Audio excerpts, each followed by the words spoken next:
তোর কি মনে হয়েছিল গয়না, যে তুই জিতে যাবি? কিছু জিনিস তুই প্রমাণ হিসেবে বাড়ির লোকেদের দেখিয়েছিস আর ওরা বিশ্বাস করেছে। তো তোর কি মনে হয়েছিল যে তুই এত সহজেই আমাকে হারিয়ে দিবি? দাঁড়া, এক্ষুনি দেখাচ্ছি।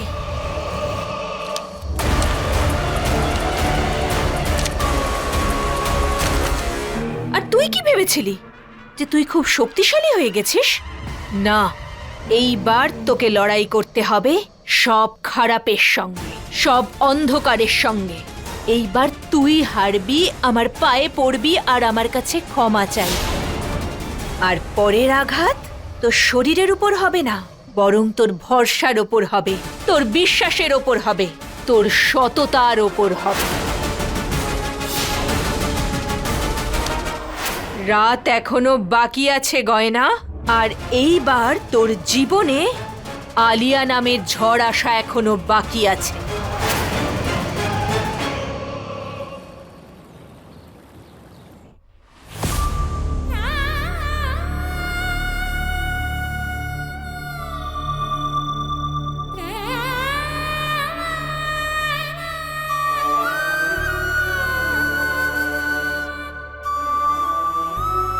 আজ সকাল থেকে আয়ুষ একটা কথাও বলেনি। এমন মনেই হচ্ছে না যে আমার আবার পুরনো আয়ুষ ফিরে এসেছে। দিদি, ওর চোখে আবার সেই ভয় যেন ফিরে এসেছে, আর মনে হচ্ছে ও যেন আবার অন্ধকারে হারিয়ে গেছে। এটা তো হওয়ারই ছিল কমলা। আরো বিশ্বাস করো ওই মেয়েটাকে। আমি এখনো বলছি কমলা, এই যে যা কিছু হচ্ছে, এই যে আয়ুষ্মানের জীবনে ঝড় উঠেছে, সেটা গয়নার জন্য, আলিয়ার জন্য নয়। না দিদি, আমার মনে হয় গয়না যা বলছে সত্যি। ওই আলিয়া এখনো আয়ুষ্মানকে বশ করে রেখেছে। তোমরা দেখোনি ওর এই লাল চোখ, ওর ব্যবহারের পরিবর্তন। দিদি, এ আয়ুষ্মান নয়। আমাদের সামনে যে বসে আছে সে হচ্ছে যাকে আলিয়া বশীকরণ করে রেখেছে। বলবি না, শুনবি রাঘব। গয়নাকে ভালো প্রমাণ করার জন্য আলিয়াকে মন্দ প্রমাণ করার প্রয়োজন নেই। যদি কোনো প্রমাণ না থাকে তাহলে কারোর ওপর অকারণে দোষারোপ করা উচিত নয়, বুঝেছিস? আর কত প্রমাণ চাও দিদি? প্রমাণ তো সামনে বসে আছে, সত্যিটা সামনে আছে, এটাই সত্যি দিদি। আর আমরা দেখতে না পেলে দোষটা আমাদের, আর কারো নয়। তুমি একদম ঠিক বলেছ। আমরা যদি অনেক আগে কিছু করতাম তাহলে আমাদের ছেলের এই অবস্থা হতো না। আরে আমি তোমাদের সবাইকে তো বলেছিলাম, কাল রাত্রেবেলা আলিয়া আয়ুষ্মানের নামে প্রদীপ জ্বালাচ্ছিল। ও বলছিল এটা ওকে কুনজর থেকে বাঁচানোর জন্য, এটা ওকে রক্ষা করবে। কিন্তু সত্যি বলতে আমি ওই মেয়েটাকে না একদম বিশ্বাস করি না। কি জানো তো, এর আগেও আয়ুষ্মান আর গয়নার সঙ্গে এরকম উল্টোপাল্টা অনেক খারাপ কাজ করেছিল। আমি কি করে জানবো ও এই সমস্ত করছিল? আমি তো ভেবেছিলাম ও কোনো মঙ্গল কামনার জন্যই এগুলো করছে। আমিও সব সময় আলিয়ার পাশে ছিলাম, সব সময় ওই গয়নাকে ছোট করেছি, গয়নাকে ঘৃণা করে এত অন্ধ হয়ে গিয়েছিলাম যে আলিয়ার ওই নীচতা ও দুরভিসন্ধি বুঝতে পারিনি। আমাদের গয়নার ওপর ভরসা করা উচিত। যদি গয়না আয়ুষ্মানকে আলিয়ার হাত থেকে বাঁচাতে পারে তাহলে ওকে সাহায্য করা উচিত আমাদের। অনেক খেলা খেলেছে আলিয়া আমাদের সাথে, ও আমাদের আয়ুষের অনেক ক্ষতি করেছে, কিন্তু এখন আর নয়। যদি তাই হয় আমি কিছু একটা করব। কারুর ওপর ভরসা করতে পারবো না, সেও গয়নাই হোক না কেন। এটা আমার বাড়ি, আমার পরিবার। আয়ুষ্মান আমার ছেলে। ওর সঙ্গে যদি কিছু খারাপ হয়ে থাকে তাহলে আমরা সবাই মিলে সেটাকে ঠিক করব। আর যদি গয়না সঠিক হয় তাহলে আমি, জানকী দেবী রায় সিংহ, সত্যের পাশে থাকব। কারণ যদি আমি এটা না করতে পারি তাহলে আমি গয়না আর আয়ুষ্মানের চোখে দোষী হয়ে যাব, আর তখন আমি নিজেকে ক্ষমা করতে পারবো না, কখনো না।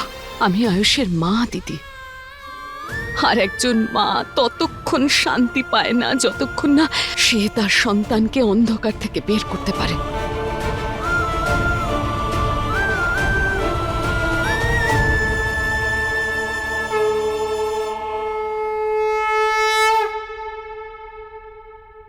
হে ভোলানাথ, আমার যুদ্ধ শুধুমাত্র খারাপ মানুষের সঙ্গে নয়, খারাপ শক্তির সঙ্গে, অন্ধকারের সঙ্গে।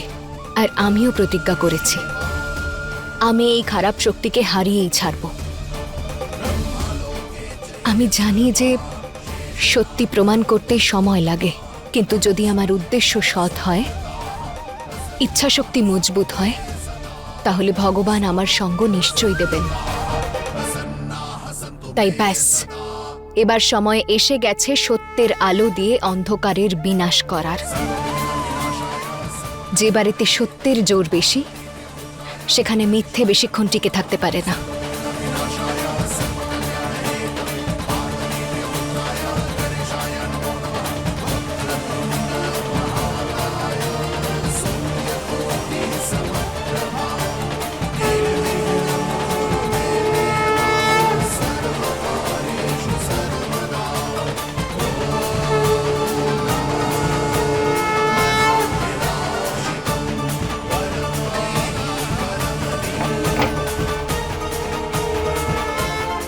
এটা শুধুই প্রমাণ নয়, আমার শক্তি এটা।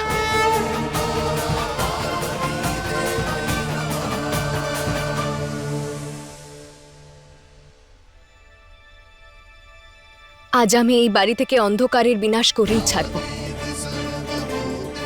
আর কোনো গ্রহণ লাগতে দেব না আমি এই বাড়িতে। এবার অন্ধকারী পরিবারের সদস্যদের দূরে সরাতে পারবে না। এই সব কিছু আলিয়ার চাল ছিল। আলিয়ার জন্য আজকে ডাক্তারবাবুর এই অবস্থা। ডাক্তারবাবুর এইরকম ব্যবহার করা, সমস্ত ছোট ছোট বিষয়ে ওনার রাগ করা, এই সব কিছু এই বশীকরণের প্রভাবে। আলিয়া তো ডাক্তারবাবুকে নিজের বশে করে রেখেছিল, না হলে ডাক্তারবাবু কখনো আমার থেকে দূরে যেতেন না।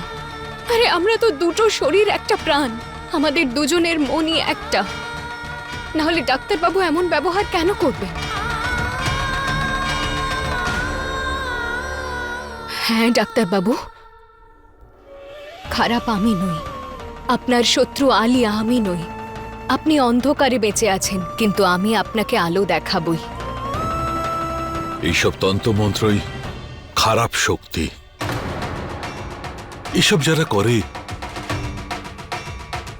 তারা আমাদের পরিবারের ভালো ভাবতে পারে না, আমাদের কেউ নয়। এইভাবে কি করে মানতে পারি? প্রমাণ করতে হবে যে এইসব হয়েছে কিনা, আর হলে কে করেছে। আমি জানতে চাই এইসব কে করেছে। আমার আয়ুষ্মানের শত্রু আসলে কে? আমি।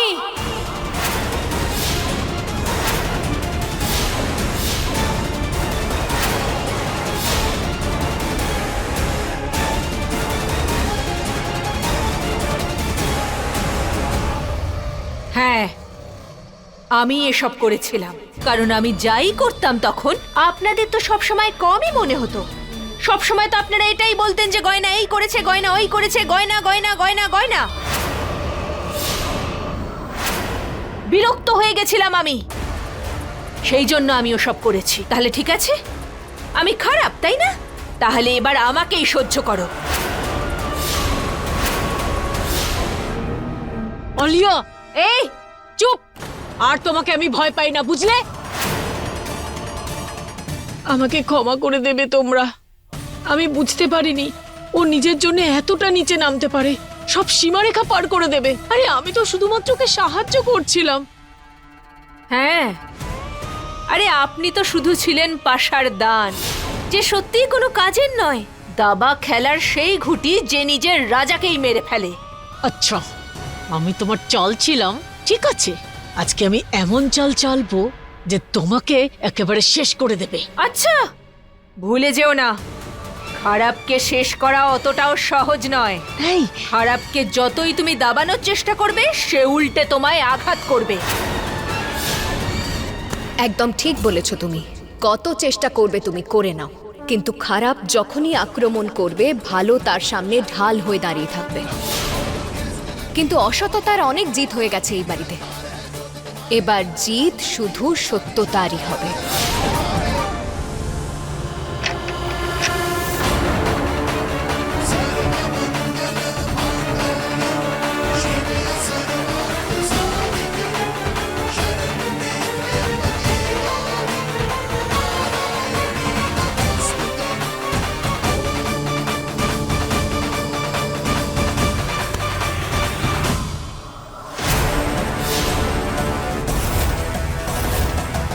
এতক্ষণ তোমার আমি শুধু অর্ধেক সত্যি সবার সামনে এনেছি। শুধু কিছুক্ষণ অপেক্ষা করো, সমস্ত সত্যি ডাক্তারবাবুর সামনে চলে আসবে। জেঠিমা, ধরুন ওকে। ছাড়ো, ছাড়ো আমাকে, ছাড়ো।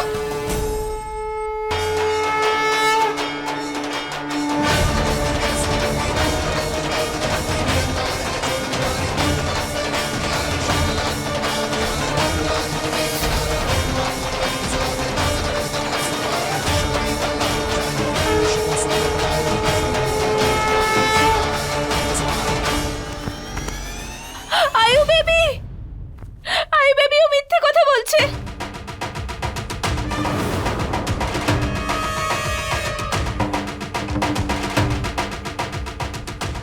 জেঠিমা ছাড়ুন আমাকে।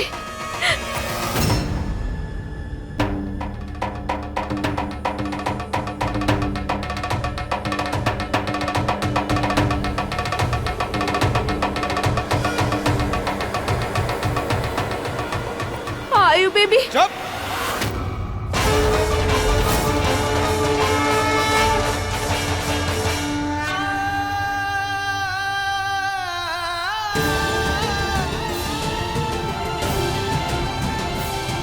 গয়না, আমি অনেক বড় ভুল করে ফেলেছি।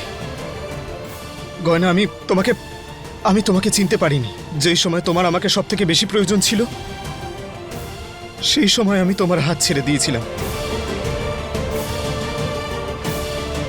গয়না, আমি তোমার অপরাধী। পারলে তুমি আমায় ক্ষমা করে দিও।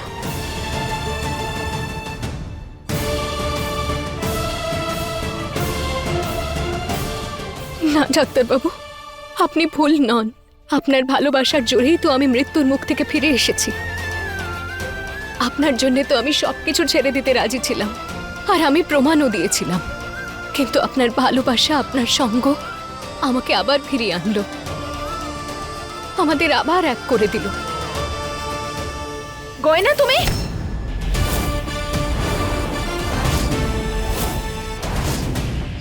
আমি থাকতে তুমি আমার গয়নার গায়ে একটা আঁচড়ও কাটতে পারবে না।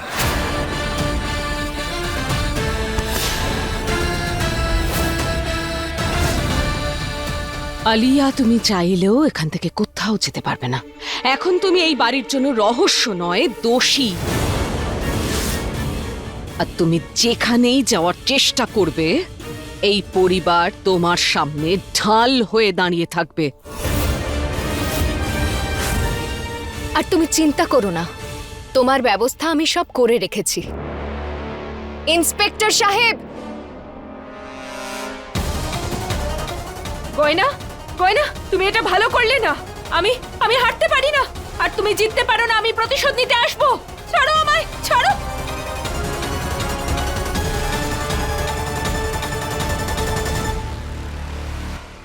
সত্যি এটা খুব খারাপ করলো আলিয়া।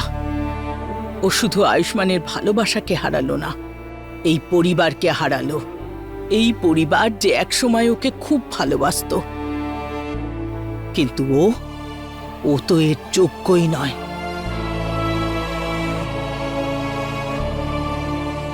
আর গয়না, তুমি তুমি এই পরিবারের বৌমা। তোমার জন্যই আয়ুষ্মান ঠিক হলো। তুমি এই সংসারের লক্ষ্মী। তুমি আমাদের পরিবারে সুখ এনেছো। ভগবানের বরদান তুমি। তাই তুমি আমার কাছে সবকিছু। যখনই আমাদের পরিবার বিপদে পড়েছে, তুমি ঢাল হয়ে সামনে দাঁড়িয়েছো। তুমি ওই সমস্ত বিপদ, সমস্ত কষ্টের সম্মুখীন হয়েছো। আর আমার আজ এটা বলতে লজ্জা করছে না যে আমি তোমার অপরাধী। আমি কখনো তোমাকে বুঝিনি, সবসময় তোমাকে ভুল বুঝেছি। আর তুমি সবসময় আমার পরিবারকে খুশিতে ভরিয়ে দিয়েছো। ও গয়না, তুমি আমায় ক্ষমা করে দাও মা। না পিসিমা, আপনি এরকম বলবেন না।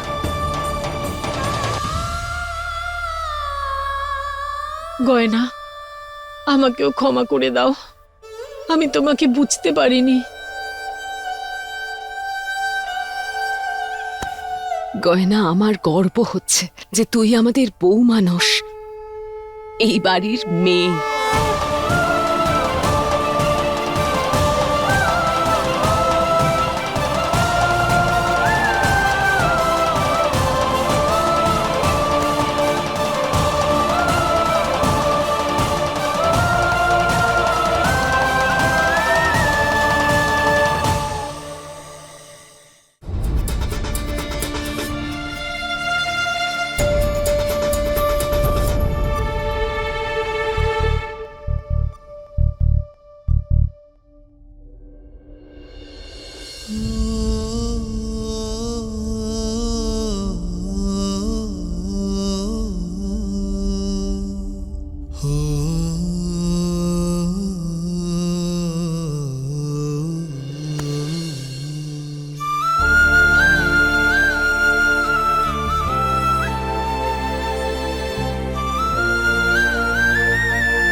গয়না,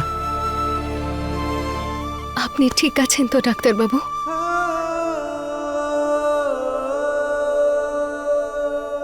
ঠিক হতে তো সময় লাগবে, কিন্তু শুরুটা আমি শুধু একটা কথা বলেই করতে চাই। আমি তোমার থেকে দূরে গিয়ে তোমাকে অনেক কষ্ট দিয়েছি। তুমি আমার সামনে ছিলে আর আমি তোমার সঙ্গে অচেনা মানুষের মতো ব্যবহার করেছি। তুমি বারবার আমাদের ভালোবাসার কথা মনে করাতে চেয়েছো আর আমি তোমার ভালোবাসাকে চিনতেই পারিনি। আমি তোমার ভালোবাসা, তোমার কষ্ট সবকিছুকে উপেক্ষা করেছি। ডাক্তারবাবু, আমি আপনার কাছে শুধু এটুকুই চেয়েছিলাম যে আপনি আমার চোখে সত্যিটা দেখতে পান, কিন্তু আপনি তো আমাকে ওই ঘরেই আটকে দিলেন। আমি ভুল করেছিলাম গয়না, আমি অনেক বড় ভুল করে ফেলেছি। আমি ওই আলিয়াকে আমার জীবনে জায়গা দিয়েছি আর তোমাকে অন্ধকারে রেখেছিলাম। ডাক্তারবাবু, কিন্তু এবার সেই অন্ধকার সারা জীবনের জন্য শেষ হয়ে গেছে। আমি আবার আপনার কাছে ফিরে এসেছি। এখন আপনার মনে আমার সেই ছবিটা রয়েছে। আমার আর কিচ্ছু চাই না। আমাকে ক্ষমা করে দাও গয়না। গয়না, তুমি আমার আলো ছিলে আর আমি আমার আলোকেই ভুলে গেছিলাম। তুমি আমার সাহস ছিলে, সেই জন্য তোমার চলে যাওয়ার পর আমি এতটা দুর্বল হয়ে গেছিলাম যে ওই আলিয়াকে জীবনে জায়গা দিয়ে দিয়েছিলাম। না ডাক্তারবাবু, যেখানে ভালোবাসা থাকে সেখানে ক্ষমা থাকে না, সেখানে শুধু বোঝার দরকার পড়ে। আপনি আমাকে বোঝেন, আমি আপনাকে বুঝি, ব্যাস। এবার আপনি দেখবেন সবকিছু ঠিক হয়ে যাবে, সব আগের মতো হয়ে যাবে। তুমি কি আবারও আমার সঙ্গে একবার নতুনভাবে জীবনটাকে শুরু করতে চাও, যেখানে কোনো ভয় থাকবে না, কোনো চিন্তা থাকবে না, যেখানে তুমি, আমি থাকবো আর আমাদের ভালোবাসা থাকবে? ডাক্তারবাবু, যেখানে ভালোবাসা থাকে সেখানে ভয় থাকে না। আপনি আমার কাছে ফিরে এসেছেন, ব্যাস এটুকুই আমার কাছে সব। ডাক্তারবাবু, আপনি আছেন মানে আমি আছি, আমরা একসঙ্গে জীবন কাটাবো। ডাক্তারবাবু, আপনি তো আমার সকাল, আপনি থাকলে আমার সন্ধে সুন্দর হয়। ডাক্তারবাবু, আপনার হৃদস্পন্দনে আমার হৃদয় সাড়া দেয়। আপনি আছেন মানে সব রয়েছে আমার কাছে।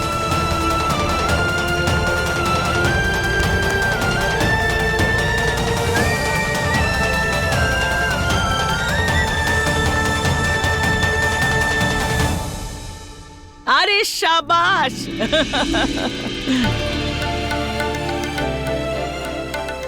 আমি খুব খুশি আয়ুষ যে তুই গয়নার সত্যিটা জানতে পেরেছিস আর আবার গয়নাকে নিজের স্ত্রী বলে স্বীকার করে নিয়েছিস। ও গয়না, আমি কৃষকের মেয়ের পিসি শাশুড়ি।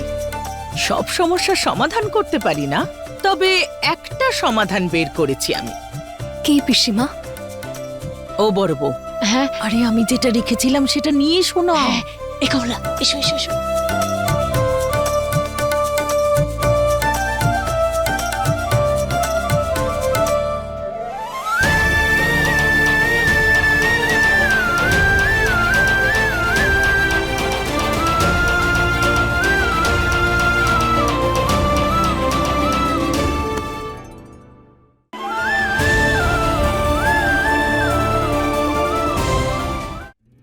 সাবাস। এসব কি পিসি? একটু ধৈর্য ধর। এই যে একটা তুই ধর, আর এটা তুমি ধরো। কিন্তু পিসিমা এসব কি? বড় মাল্য এটা। আমি চাই যে ভোলানাথকে সাক্ষী রেখে তোমরা দুজন একে অপরকে এই বড় মাল্য পরিয়ে দাও, তারপর সবকিছু মঙ্গলময় হবে।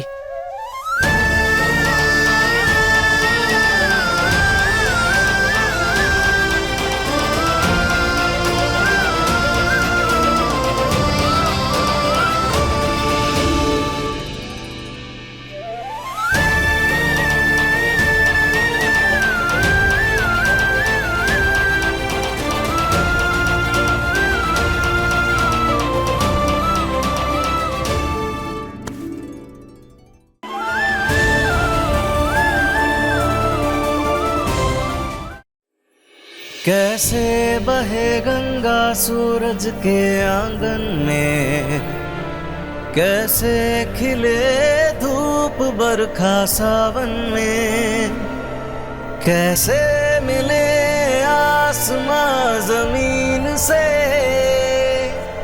क्या करें शिकायत नसीब से। आग और पानी सा अपना किस्सा है, तू हमारी कहानी का आधा हिस्सा है। आग और पानी सा अपना किस्सा है, तू हमारी कहानी का आधा हिस्सा